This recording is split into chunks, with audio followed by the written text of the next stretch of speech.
Shalom Bapak Ibu yang terkasih, kita akan melanjutkan kepada serial selanjutnya yang kita bicara dari apa yang ada dengan Amalek. Nah, ini pada waktu bagian C, bagian episode yang ketiga ya, ini Amalek melawan Yosua ya. Kita akan bisa melihatnya episode ketiga, Amalek melawan Yosua. Saudara yang terkasih, apa yang dialami Yosua adalah ketika mereka melakukan pengintaian kepada Kanaan. Ini adalah Kades Barnea ya. Kades Barnea ini adalah ketika bangsa Israel sampai, ketika mereka sudah lewat Rafidim, kemudian mereka menjalan ke padang gurun belantara Paran sampai ke Kades Barnea, dan di situ sebenarnya mereka tinggal masuk saja ke Kanaan ya. Tapi sebelum masuk ke Kanaan, Musa ini memberikan mereka sebuah tes di mana ada 12 pengintai ke Kanaan. Setiap suku diminta masing-masing satu orang yang kepala-kepala sukunya yang masih muda, kuat dan gagah untuk apa? Mengintai akan daerah Kanaan. Yang kita bisa lihat ini daerah Kanaan ya. Nah, mereka masuk ke sana kemudian lihat bagaimana kondisi di sana ya. Nah, kemudian setelah mereka masuk ke sana, ketika mereka pulang setelah mereka balik ke Kades Barnea, ya, nah Israel berontak kepada Tuhan. Kenapa Israel sampai berontak kepada Tuhan? Kita coba lihat ini ketika mereka sudah mengambil begitu banyak, ya, mereka katakan di sana berlimpah susu dan madu, ya, buah-buahnya bagus luar biasa. Berarti Kanaan itu dari dulu memang tanah yang subur luar biasa, ya. Nah, tapi ketika sampai kembali mereka berantem. Dua orang, yaitu Yosua dan Kaleb, itu berkata bahwa kalau Tuhan berperang bersama kita, kita bisa merebut. Tetapi 10 orang yang lain itu malah melawan mereka dan berkata, wah, kita tidak kuat. Mereka melihat kita seperti belalang. Mereka besar-besar, raksasa-raksasa. Orang Enak itu adalah sekelompok kaum yang besar-besar badannya. Dan itu menakutkan bagi orang Israel. Tapi coba kita lihat penghalang Israel masuk ke Kanaan itu apa sebenarnya. Nah, dalam Bilangan pasal 13 ayat 28 dikatakan, hanya bangsa yang diam di negeri itu kuat dan kota-kotanya berkubu dan sangat besar. Maksudnya berkubu itu punya benteng ya, ke sekeliling kotanya, sekelilingnya punya benteng atau tembok yang tebal-tebal yang kuat ya, dan sangat besar.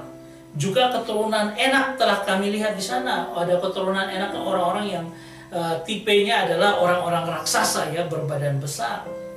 Lalu pada pasal ayat 29 dikatakan, orang Amalek diam di tanah Negeb, orang Het, orang Yebus, dan orang Amori diam di pegunungan. Orang Kanaan diam sepanjang laut dan sepanjang tepi sungai Yordan.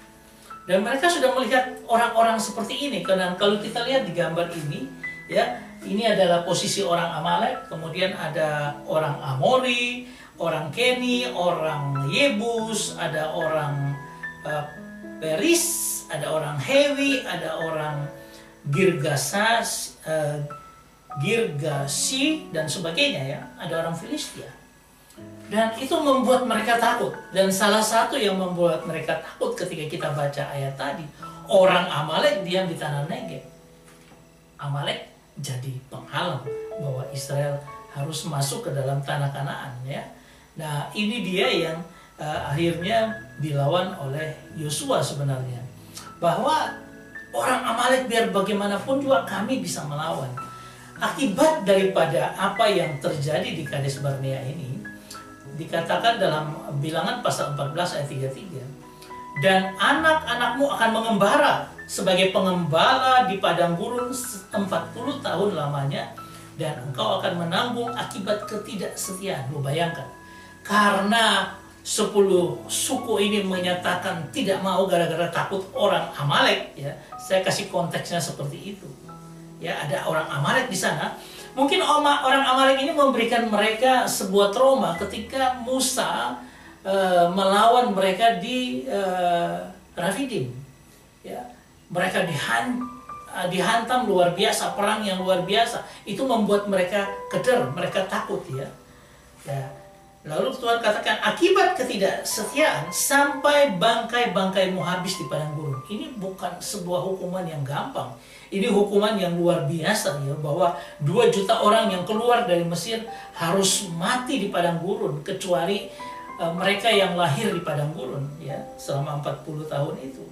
Lalu dikatakan ayat 34, sesuai dengan jumlah hari yang kamu mengintai negeri itu, yakni 40 hari, 1 hari dihitung 1 tahun, jadi 40 tahun lamanya kamu harus menanggung akibat kesalahanmu, supaya kamu tahu rasanya jika aku berbalik daripadamu. Itu mau tunjukkan, kalau kau tidak mengandalkan aku dan mau mengandalkan dirimu sendiri, kayak begitu, oke silakan. Nah, aku mau lihat kamu seperti apa.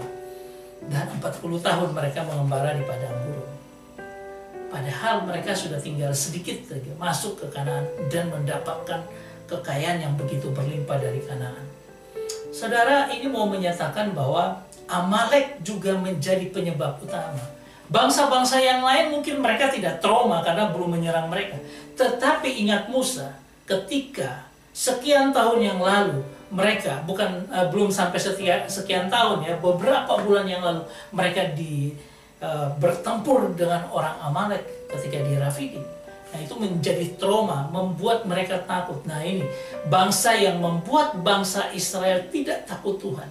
Tuhan sangat benci, dan Tuhan apalagi pernah punya pengalaman dengan Tuhan ketika mereka menyerang bangsa ini, ya, menyerang bangsa Israel. Nah, ini yang membuat mereka dihukum sampai 40 tahun di padang gurun. Dan dikatakan Kaleb dan Yosua yang akan mengalahkan orang Amalek dan Kanaan. Dalam Bilangan pasal 14 ayat 24 dikatakan Tuhan itu mulai bernubuat atau menyatakan kehendaknya kepada hambanya. Dia katakan gini, hambaku Kaleb karena lain jiwa yang ada padanya dan ia mengikut aku dengan sepenuhnya, akan kubawa masuk ke negeri yang telah dimasukinya itu, dan keturunannya akan memilikinya. Kenapa Kaleb? Karena orang Amalek ini akan dihancurkan oleh keturunan Kaleb. Orang Amalek dan orang Kanaan diam di lembah, sebab itu berpalinglah besok dan berangkatlah ke padang gurun, ke arah Laut Teberau. Tuhan spesifik bilang untuk Kaleb dan keturunannya yang akan mengalahkan orang Amalek dan orang Kanaan, ya. Tentu dengan Yosua, tetapi di sini disebut Kaleb. Karena apa? Hebron sebagai kota di area daripada orang-orang Amalek itu akan menjadi milik pusaka dari Kaleb. Walaupun nanti umurnya sudah 80 tahun, opa Kaleb ini tetap berjalan dengan gagah, berani memegang senjatanya, dan dia melawan 3 orang raksasa yang menguasai akan Hebron, tanah orang Amalek itu. Dan luar biasa, Tuhan memberikan kekuatan kepada Kaleb untuk menghancurkan orang Amalek, artinya menghancurkan keturunannya dan memiliki Hebron.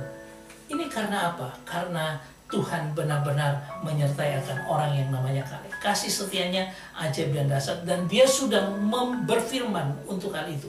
Dan memang kenyataan, Kaleb ketika sudah masuk dan sudah selesai, dia minta kepada Yosua, ingat apa yang dikatakan Tuhan, apa yang dikatakan melalui Musa, bahwa apa? Hebron akan menjadi miliknya. Dia pilih Hebron untuk menjadi milik pusakanya. Ya, saudara, ini luar biasa ya kalau kita melihat bahwa orang Amalek ini musuh abadi daripada orang Israel. Nah, sekarang kita akan masuk pada episode yang keempat, Amalek versus Raja Saul.